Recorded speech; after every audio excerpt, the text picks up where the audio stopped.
Hello, Musketeer fans. PJ O'Keefe, Will Marmonti here at XCU with a breaking news story for you. We were given the privilege of being able to report a very depressing news story firsthand. Athletic Director Mike Bobinski gave XCU the first press release that the re-signing of Sean Miller as the Xavier basketball's head coach for next year will not go through. Miller had apparently been in talks with Memphis in the past week and finally decided to join the Tigers staff last night. Miller signed a 7-year deal worth roughly $10 million with Memphis and did not comment on his abrupt departure from Xavier. Muskie fans will be having flashbacks to Thad Matta's sudden departure just a few years ago.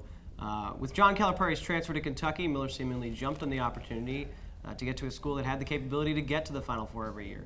Memphis has 4 top 25 high school recruits coming in next year, so it appears that Sean had good reason to make the switch. Xavier fans are certainly going to be unhappy about the result. I know we are. Assistant coach Chris Mack will take over for the time being, and Bobinski has said that Xavier is actively in the hunt for a replacement. Will, this is kind of shocking news. How do you feel?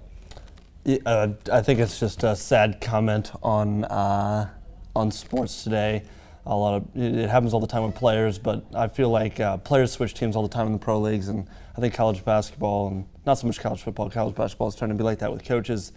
I think it's sad that Xavier was on the right track to become an elite program consistently in the nation, and I think there's a big step back for us. And I'm just a little disappointed and a little shell-shocked. Sad to see him go. We want to thank Mr. Bobinski for giving us this news firsthand. I don't think it was even released to any of the major news networks yet.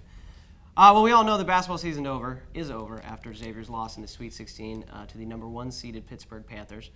Will and I were not too happy about analyzing this game, but it looked like the Muskies really had a chance, and we weren't really sure that they did in the 60-55 loss. Will, huh? Yeah, it was disappointing. I knew for us to win, it'd need to be a defensive game, but I knew they kind of played into our hands with that because they're a defensive, scrappy team like us, and we tend to rise to the occasion. And I feel like we did for the most part of the game. We were up with under a minute to go, only by 1, but a point's a point. We're still up. And then they go 5 unanswered. We looked a little scatterbrained in the offense, and just was not a good end to a season that I feel like it was a very good season. We overachieved a lot. We did things people didn't think that we would, so it's a little disappointing. Sad to see it go the way it did, and we all know B.J. Raymond carried the ball up the court with the possible last possession in hand, or at least to tie it up.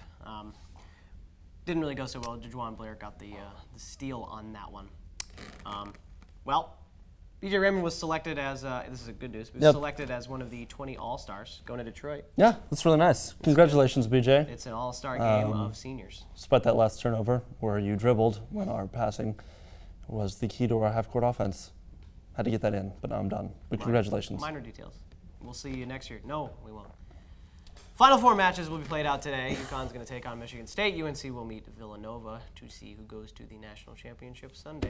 Who do you like in the winning it all? I'm going to go with UNC. Yeah, I'm going to go with that too, because then I'll win the TV Center pool. I'll be happy. And these will be good things for you. Well, we will be right back. We'll let you digest the depressing news about Sean Miller with this promo break, and we'll be back with some more positive news from other Xavier athletics. Welcome back. A positive note on Xavier basketball before we leave it be until next November.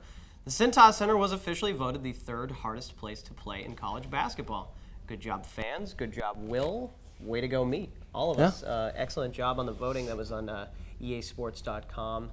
The Tar Heels got the #1 vote for their home crowd, and Clemson finished just ahead of X at #2, while Pittsburgh finished just behind Xavier at #4. Unfortunately, that's not what happened on the court. Still, that's awesome. Good news. Good things for the Cintas Center in the future. We proved we are a force to be reckoned with. So basketball aside, Xavier Sports has had some good things to share with the student population this last week. Your men's tennis team sits at a very pleasant 11-6 after a busy couple of weeks since we met. The men won out of their last 3 decisions, losing to Cleveland State 4-3, who knocked out my national champion in the NCAA tournament in basketball. Took down rival Dayton with ease 6-1, and then blew out NKU 9-0. The men play their last regular season game at Duquesne on April 11th before the A10 tourney. And the women's tennis team sits at a very respectable 14-7. They've had a very busy few weeks, playing in several games in consecutive days. The women won 5 in a row with victories over George Washington, Butler, Duquesne, Dayton, and Wright State, but dropped their first game in their last 6, hosting rival Cincinnati 4-3. The women play their last regular season game hosting Northern Kentucky next Monday. Well, to take a quick break from NCAA athletics, Scott Manze was down in the O'Connor Sports Center for the mini NCAA tournament around Xavier's campus, where the Intramural basketball championships were held. Scott? Last Wednesday, Rec Sports held their Intramural Championship night. Skyline Chili sponsored the events, which included a three-point shooting challenge, free throw contest, and a knockout competition.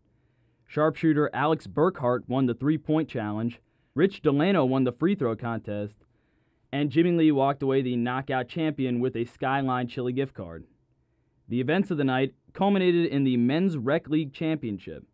Number 1 seeded Mr. Wiggles took on Nash Potatoes in a close-fought battle that came down to the final minute. In the end, solid free throw shooting helped Mr. Wiggles to persevere 59-49. I'm Scott Manze reporting for Xavier News on the Muskie. Thank you, Scott. The men's golf team participated in the mobile-based South Alabama Invitational 2 weeks ago and finished on an excellent 4th place finish of a field of 16. Freshman standout Sebastian McLean received Rookie of the Week honors after shooting 6 over par for the tourney, which also put him in 4th place individually. Kieran Lovelock also helped out when he put together the lowest Muskies round of the tourney with an even 72 par to finish 9 over par for the tournament and 12th place overall. The men head to Huntington, West Virginia this weekend, where they are participating in the Marshall Invitational. As for the women, they were in Braselton, Georgia at the Larry Nelson Invitational. Good guy. Yes, very nice guy, where they placed 7th out of 9. Junior Mary Beth McKenna and sophomore Audrey Felmuth posted 2 top 20 finishes to keep the Muskies score down, and senior Lindsay Cornell returned to the links for the first time this spring and found herself in 33rd place overall as well. The Muskies women will be in Phoenix, Arizona next week for the Cowgirl Invitational. You're going to love that. I will love that. You are actually encouraged to wear cowboy hats, boots, spurs, vests, and gun holsters to the event. Not actual guns, though. Though you could probably put like your putter in one of the holsters. That was kind of the idea. I think you get like, the little club heads in the shape of a Western cowboy hat or something like that. They're not actually going to do that, but we'd like to think so. Spice up golf. In our minds. Happy Gilmore. And the baseball team has had a busy few weeks as well, holding their record at a very good 14-9.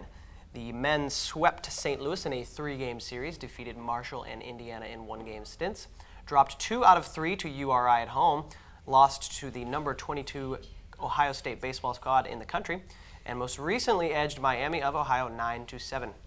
Drew Schmidt leads the team with a .329 average, followed by Adam Pisano and Billy O'Connor's tie at .314. Pisano leads the team in most major stat categories, including runs with 20, doubles with 9, and he is tied for home runs with Ben Thomas at 3. Thomas also leads the team in RBIs with 19. Star pitchers so far this year are Danny Rosenbaum, who is 2-2 with a steady 3.18 ERA and 27 strikeouts in 6 starts, while Joe Kohler's relief efforts have kept hitters at bay late as he stands at 2-1 with a 3.86 ERA. Josh Deeg has also performed well in 18 1/3 innings, holding down a 2.89 ERA and 25 strikeouts in 6 appearances. Good job, guys. The Muskies are in Philadelphia this weekend for a 3-game series against the LaSalle Explorers, followed by a rematch against Marshall on April 7th. Well, that's all we got, folks. In case you were wondering that Sean Miller's story is actually false. Ha! It's an April Fool's. We got you. April Fool's We joke. got you. Even Lay it up even there. though we are Lay it up there. 2 days late. So don't worry, fans. He's staying right here in Cincinnati with the team next year and years to come. But maybe next year, to steal a line from Chris Berman, Miller and the company could go all the way.